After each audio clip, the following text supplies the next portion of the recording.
Namaskar. A warm welcome to World News, an Indian perspective on All India Radio. This is Abhijit Loreng, and with me is Manoj Singh Rana, bringing glimpses of major developments of the day from across the globe. Over the next half an hour, we shall bring you the latest from the world of politics, economy, sports, entertainment, and more. The headlines. New Delhi says there is consensus between India and China to quickly resolve remaining issues along the line of actual control in eastern Ladakh. India condemns the violence in Myanmar, calls for release of political prisoners. In Taiwan, 48 people have been killed and dozens more injured after a train carrying nearly 500 crashed and then derailed in a tunnel. European Union calls on China to ensure freedom of speech and the press. New Delhi calls for ease of crude oil production cuts. Good Friday commemorating the day of crucifixion of Jesus Christ being observed with solemnity, and in tennis, Roberto Bautista Agut faces Yannick Sinner in men's singles semi-finals of the Miami Open.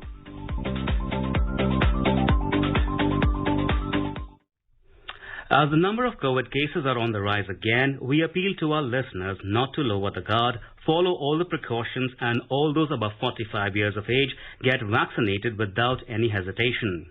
Stay safe and protected by following these 3 simple steps. Wear a face mask, maintain 2 gaz ki duri for social distancing, and focus on hand and face hygiene. And now the news in detail.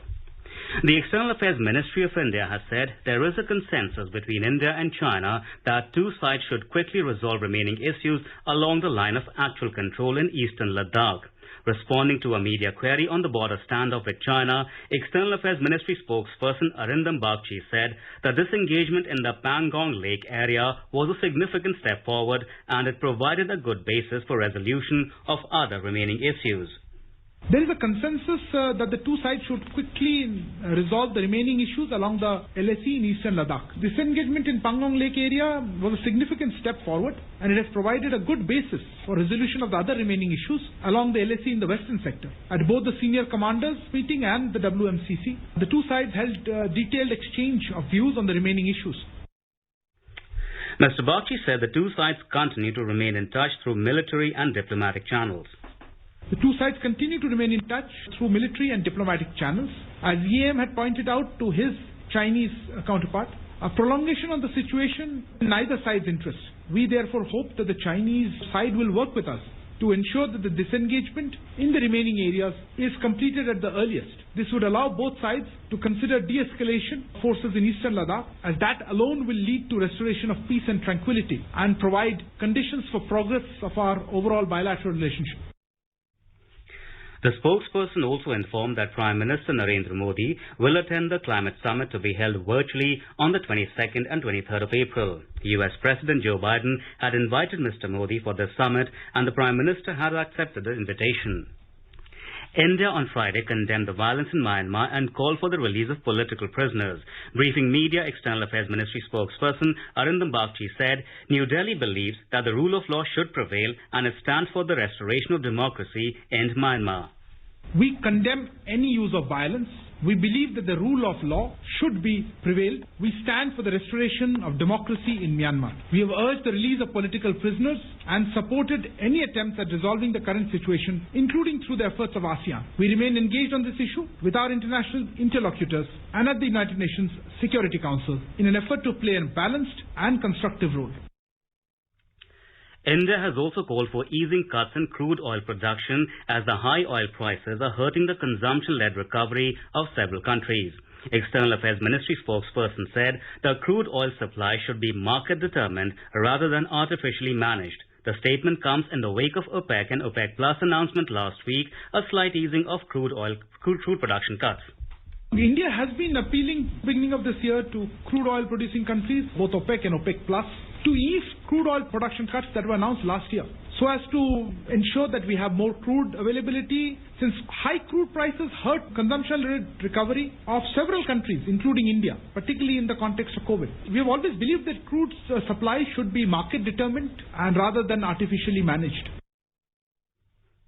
The Organization of the Petroleum Exporting Countries, OPEC, plays a key role in policy formulations relating to crude production. The OPEC Plus comprises the OPEC countries, Russia and several other crude producers.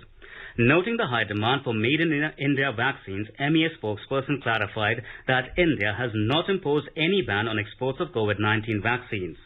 India has taken the lead on sending vaccines abroad. No country has shared with the world the number of vaccines that India has while vaccinating its own population. Till now, we have supplied vaccines to more than 80 countries across the world. We have already stated that our external supplies would be done keeping in mind our domestic requirements. I want to emphasize that we have not imposed any export ban on vaccines. India has made a landmark achievement of administering 70 million COVID-19 vaccines in the record time. Earlier, in a significant step to exponentially expand the COVID-19 vaccination drive, the Government of India decided to keep open all the public and private sector COVID vaccination centres throughout this month, including Sundays and holidays. The centre has written to all the states and union territories and asked them to provide COVID vaccination in these centres on all days of the month. The move is aimed at utilising COVID vaccination centres across the public and private sectors and ramp up the coverage. Meanwhile, the Health Ministry informed that more than 81,000 new cases have been reported in the country in the last 24 hours. The states with a spike in number of COVID-19 cases have been asked to take immediate and effective measures to contain the spread and follow the standard clinical management protocol. Maharashtra, Karnataka, Chhattisgarh, Kerala, Punjab and Madhya Pradesh together account for over 80% of the total active cases in the country. 11 states and union territories have been categorized as states of grave concern on account of rising daily case and higher deaths. They've been asked to increase testing continuously to ensure that positivity comes down to 5% or below it. It has been advised that RT-PCR tests should comprise 70% of total tests, and containment zones and micro-containment zones to be set up to break the chain of transmission. In the neighbouring Nepal, construction works have started at 2 schools funded by the Government of India. A report. Indian Embassy in Nepal in a statement said that Bhumi Puja for reconstruction of 2 secondary schools was carried out on Thursday in Kavre, Nepal. These schools have been reconstructed at a cost of NRs 68 million. These schools will be built as per earthquake resilient reconstruction norms of Government of Nepal. The Central Building Research Institute, Roorkee, a premier institute in India in the field of earthquake resilient reconstruction, will provide technical hand-holding for construction of these schools. India has committed $50 million for reconstruction of total 71 education institutions across 8 districts of Nepal affected by the 2015 earthquake. With this, construction of 70 schools has started, of which 8 schools are already handed over to school management committees. Abhishek Mukhopadhyay for World News, All India Radio. The virtual meeting of the Foreign Ministers of Bay of Bengal Multi-Sectoral Technical and Economic Cooperation BIMSTEC grouping on Thursday finalized a major connectivity master plan for the Bay of Bengal region. The 7-member regional grouping, namely India, Bangladesh, Nepal, Bhutan, Sri Lanka, Thailand and Myanmar, will now take up the master plan. The plan for transport connectivity will be put up for adoption at the next summit of the organization in Sri Lanka in a few months from now.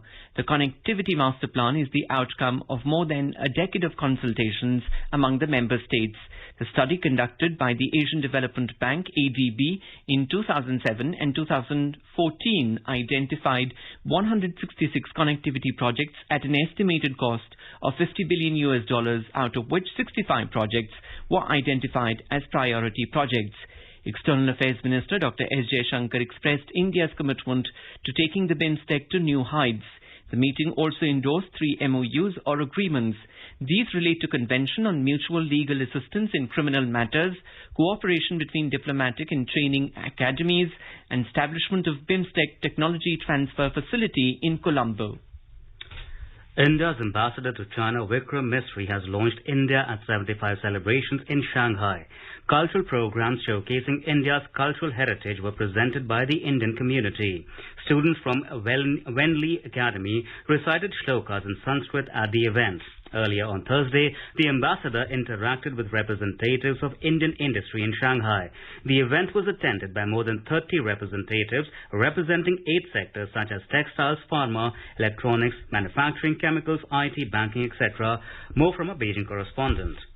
Ambassador Misri discussed the issues related to business risk in the fluid current geopolitical scenario. He also discussed the general issues faced by the businesses such as flights and visa for the Indian employees who want to come back to China. Amid a geopolitical tussle including tensions in technology and trade with the Western countries led by the US, Chinese companies and businesses are facing sanctions on various counts. Amid the border tensions in Ladakh, India had tightened regulatory requirements last year for investments from China and has banned more than 200 Chinese apps. Also due to the COVID-19 pandemic, global trade flows have been slowed, although there has still been strong demand for medical equipment and supplies, which has largely contributed to China becoming India's top trade partner in 2020. Anshuman Mishra for AIR News, Beijing. The European Union on Friday called on China to ensure freedom of speech and the press. The statement came after a British Broadcasting Corporation journalist in China relocated to Taiwan, saying he had suffered threats and obstruction. The journalist, John Sudworth, told BBC Radio that he moved with his family because it had become increasingly difficult to remain in the country. Meanwhile, Beijing denied making any threats. The EU added that it was the latest case of foreign journalists being driven out of China as a result of harassment and obstruction to their work. At least 18 journalists were expelled by China in 2020. In Taiwan, 48 people have been killed and dozens more injured after a train carrying nearly 500 crashed and then derailed in a tunnel. Official sources said the 8-carriage train reportedly hit a construction vehicle that had slipped onto the tracks at the tunnel's mouth. The train from the capital Taipei to Taitung was carrying people travelling for a long weekend annual holiday. Rescue efforts are ongoing. This accident is Taiwan's worst rail disaster in decades. President Tsai Ing-wen has sent her condolences to the families of the victims and ordered an investigation. This is All India Radio giving you the world news. 3 steps to stay protected and stay safe from COVID-19. Wear face mask, 2 gaz ki duri to maintain social distancing, maintain hand and face hygiene.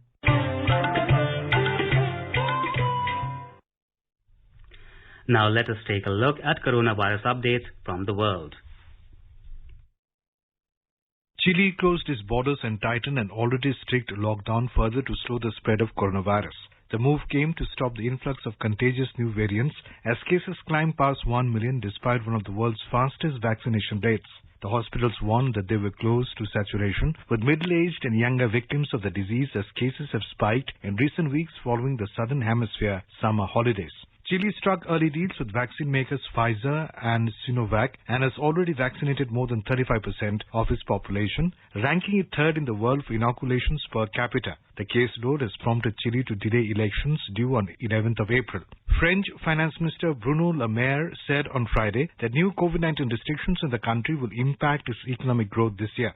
France entered into its third national lockdown on Wednesday to push back a third wave of COVID-19. Britain said on Friday that it would ban entry to people arriving from Bangladesh, Kenya, Pakistan and the Philippines unless they are British or Irish nationals.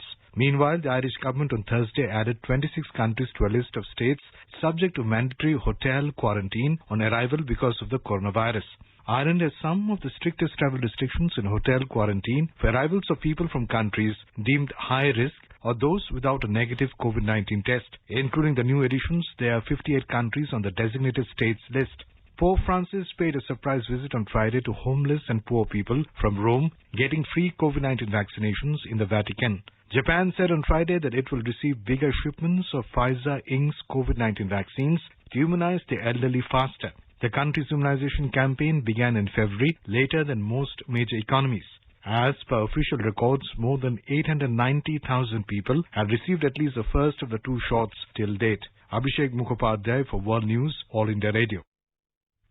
Bangladesh continued to record the highest single-day COVID-19 infection with 6,830 people reporting positive on Friday. This is the third consecutive day when the number of corona-positive cases has broken the previous record since the first case was reported on March 8 last year. The day also recorded 50 deaths, taking the death toll in the country to 9,155. The 7-day moving average of deaths on Friday reached 46.43, which surpasses the highest moving average figure of deaths at 44.71, recorded on July 6 since the outbreak of COVID-19 in March last year. The positivity rate among the samples tested also went up to 23.28%. The recovery rate stands at 87.64%. The head of the IMF and the African Caucus said on Thursday that Africa needs carefully calibrated domestic policies and stronger support from the international community to recover from the COVID-19 crisis. IMF Managing Director Kristalina Georgieva and Domitian Nidokubowa, Chairman of the African Caucus, said the priority is to significantly scale up COVID-19 vaccine production capacity and accelerate vaccine rollout. Their joint statement came after a meeting of the African Consultative Group, which includes senior representatives from 12 African countries. They call for transformative policies, including increased investment in digital technologies and climate-resilient infrastructure.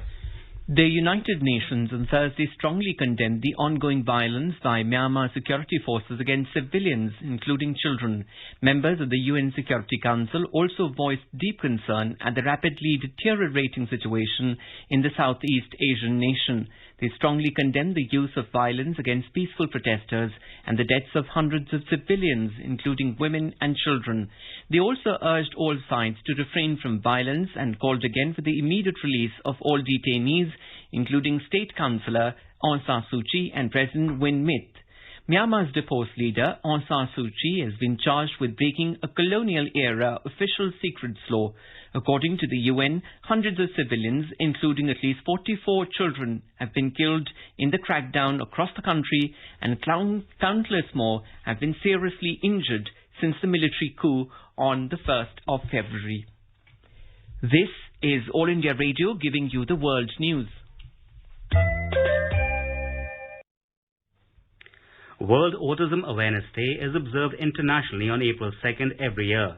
It is a day when member states of the United Nations are encouraged to raise awareness about people living with autistic spectrum disorders, including autism and Asperger's syndrome. Commemorating the day, United Nations Secretary General said COVID-19 recovery is an opportunity to rethink our systems to ensure that people with autism can realize their full potential. This year, the theme of the day, according to the UN, is inclusion in the workplace, challenges and opportunities in a post-pandemic world. It says that people with autism have long faced many inequalities like income and wealth distribution, access to healthcare, protection under the law, and political inclusion, which have only been further exacerbated by the pandemic.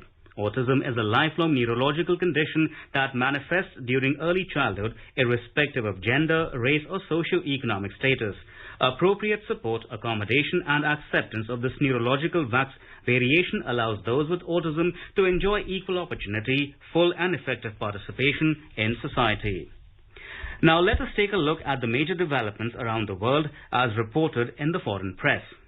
Washington Post reports that Biden jobs plan seeks $400 billion for caretaking services as nation faces surge in aging population. Wall Street Journal reports that the US FDA is investigating the cause behind a batch of the active ingredient for J&J's COVID-19 vaccine getting scrapped. Reporting on the Derek Chauvin's trials, the New York Times writes that jurors heard from George Floyd's girlfriend and two of the paramedics who responded to the scene of his arrest on Thursday. Globe and the Mail writes that Britain recommends the use of all vaccines after reporting 30 cases of blood clots linked to AstraZeneca shot. South China Morning News reports that the Chinese Foreign Ministry accuses U.S. envoy to Hong Kong of smearing its recent electoral overhaul. The Sydney Morning Herald writes that the parliamentary report is calling for social media users to be required to present 100 points of identification in order to open or maintain an existing account. Khalij Times reports that the UAE Fatwa Council has said that taking the COVID-19 vaccine is permissible in Islam and does not invalidate fasting. And The Guardian writes that the UK has pledged an extra £250 million for high-tech research collaboration with EU. Now some news from the world of sports. In tennis, defending champion Ashley Barty will meet Canada's Bianca Andreescu in the women's singles final of the Miami Open on Saturday. In the men's singles, 7-seeded Spaniard Roberto Bautista Agut is facing Italian teenager Yannick Sinner in the semi-finals. Bautista Agut beat top seed Daniil Medvedev 6-4, 6-2, while Sinner overcame Alexander Bublik 7-6, 6-4 in the quarter-finals. In a semi-final match, the 8th-seeded Andreescu defeated 23rd seed Maria Sakkari of Greece 7-6, 3-6, 7-6 in a rain-interrupted match, while world number 1 Bauti comfortably beat Ukrainian Elina Svitolina 6-3, 6-3 to seal her berth into the final. The other semi-final is between 4th seed Russian Andrei Rublev and Hubert Hurkacz of Poland on Saturday morning, while Rublev defeated American Sebastian Korda 7-5, 7-6. 26th-seeded Hubert Hurkacz rallied past second-seeded Stefanos Tsitsipas 2-6, 6-3, 6-4 in the quarter-finals.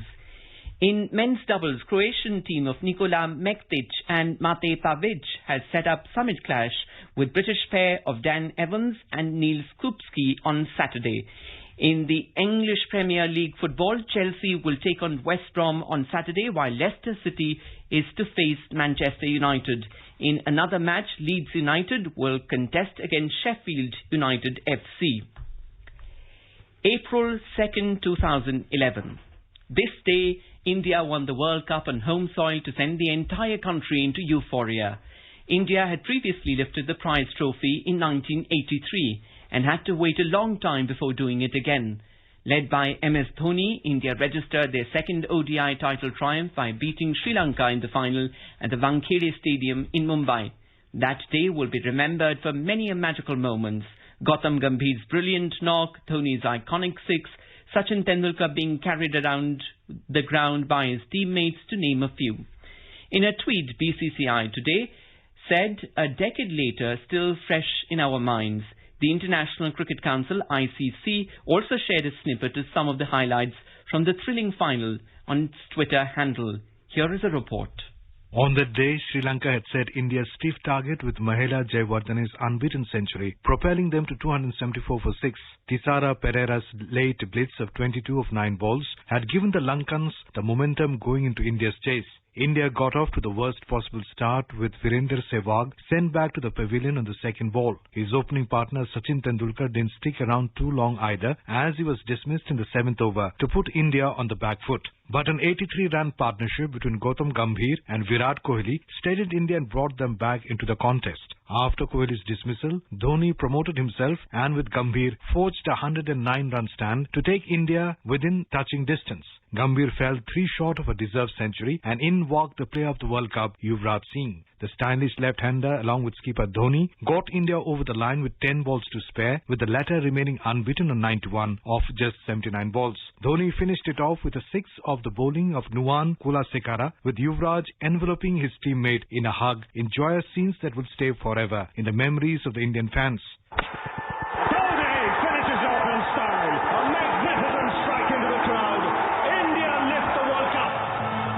With Uttam Vishwas's report, this is Abhishek Mukhopadhyay, World News. Good Friday is being observed today. It is celebrated to commemorate the day of crucifixion of Jesus Christ. On this day, Jesus Christ sacrificed his life out of love for everyone while suffering for the sins of humanity. On the occasion of Good Friday, people wish one another strength and happiness. However, due to the recent surge in COVID-19, meeting up and observing Good Friday may not be possible. The Easter celebration will begin on the following Sunday on April the 4th. Prime Minister Narendra Modi has said that Good Friday reminds us about the struggles and sacrifices of Jesus Christ. In a tweet today, Mr. Modi said Jesus Christ is a perfect embodiment of compassion who was devoted to serving the needy and healing the sick. The G7 countries have called for an independent and transparent investigation into alleged human rights abuses during the conflict in Ethiopia's northern Tigray region. Ethiopia's federal army ousted the former regional ruling party, the Tigray People's Liberation Front TPLF, from the capital Mekelle in November. Thousands of people died, hundreds of thousands have been forced from their homes in the region. The musical instruments of India bring along a rich heritage and form an integral part of the cultural traditions of the country. Today we introduce our listeners to the musical instrument Pungi.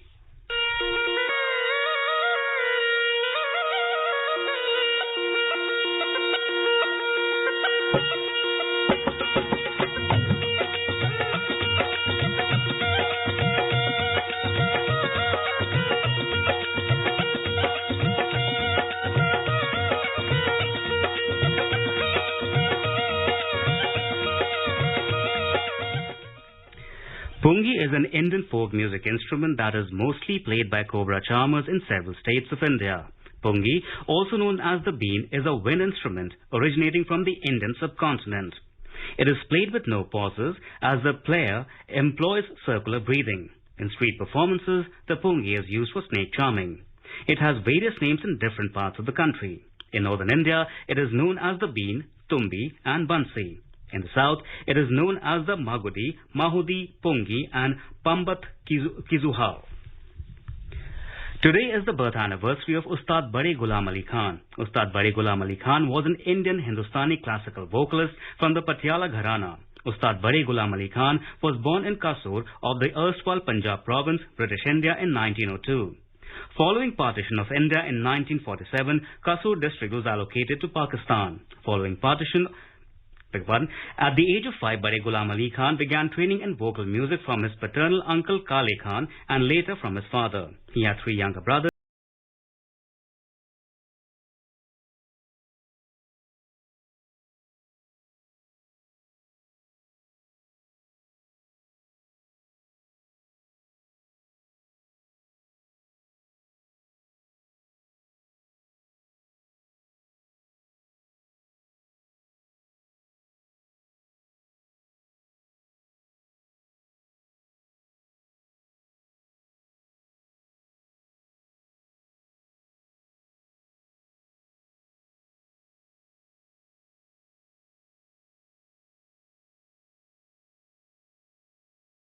Today is also the birth anniversary of Ajay Devgan, who is an Indian film actor, director and producer. Devgan began his professional career with Phool Aur Kaante in 1991.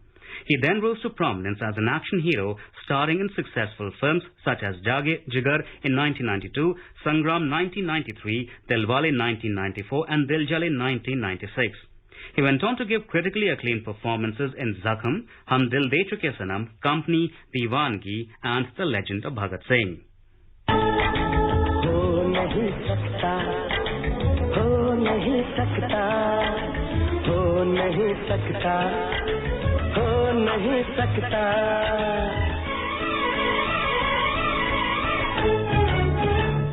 किसी के इश्क में खुद को मिटा लूं हो नहीं सकता हो नहीं सकता हो नहीं सकता हो नहीं सकता. Road Transport and Highways Minister Nitin Gadkari has said that India has achieved a landmark milestone in road construction by building more highways than any other country in the last financial year. He said 37 kilometers of roads have been constructed every day in the year 2020-21. Briefing reporters in New Delhi, the minister said over 13,000 kilometers of roads have been constructed in the last financial year. He said the achievement was made despite the challenges posed by the COVID-19 pandemic. A quick look at the headlines once again. New Delhi says there is consensus between India and China to quickly resolve remaining issues along the line of actual control in eastern Ladakh. India condemns the violence in Myanmar, calls for release of political prisoners. In Taiwan, 48 people have been killed and dozens more injured after a train carrying nearly 500 crashed and then derailed in a tunnel. European Union calls on China to ensure freedom of speech and the press. New Delhi calls for ease of crude oil production cuts. Good Friday, commemorating the day of crucifixion of Jesus Christ, being observed with solemnity. And in tennis, Roberto Bautista Agut faces Yannick Sinner in the men's singles semi-finals of the Miami Open.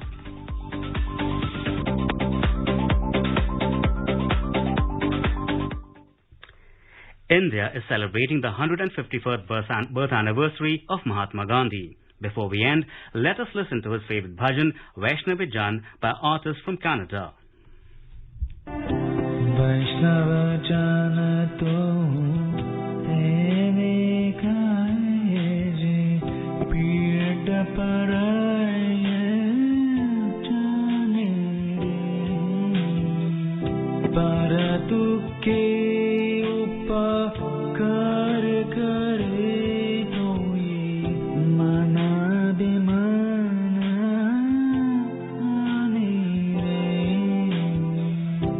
Vaishnava Jana Tu Te